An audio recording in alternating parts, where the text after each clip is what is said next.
Shalom shalom bwoko bw'Imana, Yesu ashimwe cyane. Nongeye kubaramutsa mu izina ry'umwami wacu Yesu Kristo. Muri kumwe nanjye Arsene Ndikumana muri iki gitondo cyiza cyo gusenga. Imana ibagirire neza. Turongera kubashishikariza gusangiza abandi aya masengesho, ubutumwa bwiza, iri jambo ry'Imana kugira ngo nabo ribashe kubagirira umumaro. Dufata akanya gato ko kwiga ijambo ry'Imana no gusenga, kandi ndizera ko ubuzima bw'abantu benshi buriko burahinduka, buhinduwe n'aya masengesho, buhinduwe n'iri jambo ry'Imana turiko turasangira buri gitondo. Imana rero ibagire neza, abakunzi bacu, abakunzi bo gusenga, abakunzi ba Kristo. Imana ikomeze kubiyereka no kubasanga no kubaganiriza no kubagira neza muri byose. Iki cyumweru turi kwiga ijambo ry'Imana rivuga ngo iyambure icyaha gikomeje kugaruka mu buzima bwawe.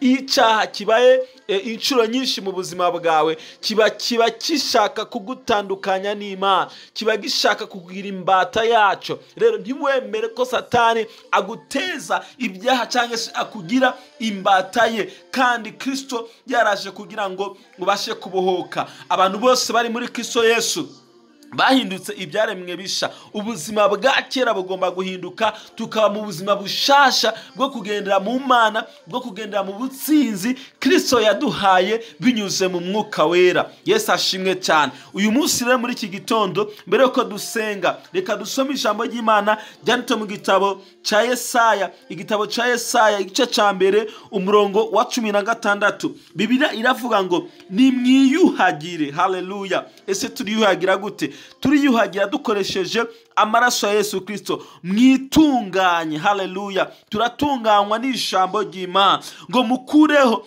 ibibi byo mu bikorwa byanyu bive mu nyonga zanje. Yesu adufashe bwoko bw'Imana ngo dukure ibibi. Mu zindi version, mu zindi Bibiliya baravuga ngo mukure ibyaha byo mu bikorwa byanyu. Hari abantu usanga by'ukuri biyemeje kuba mu buzima bwo gukora ibyaha, akiyemeza akavuga ati jewe nta yindi shwa, nta yindi mahitamo mfite, uko bigenda kose ngomba kubesha, ngomba kujya ruswa, ngomba gusambana, ngomba gukora ibyaha bitandukanye kugira mbeho. Ugasanga umuntu yariyemeje mu bikorwa bye bya misi yose, yiyemeje gukora ibyaha. Ariko Bibiliya iratubwira ngo mukureho ibyaha byo mu bikorwa byanyu, mukureho ibibi byo mu bikorwa byanyu ngo bive mu nyonga zanje, ngo mureke gukora ibibi. Bwoko bw'Imana, bantu muri ko murangiva muri kino gitondo, Imana irifuza ko dukura ibyaha mu bikorwa byacu, dukuramwo ibibi byose, bya bindi bidatunganye, bya bindi bitabereye imbere y'amaso y'Imana,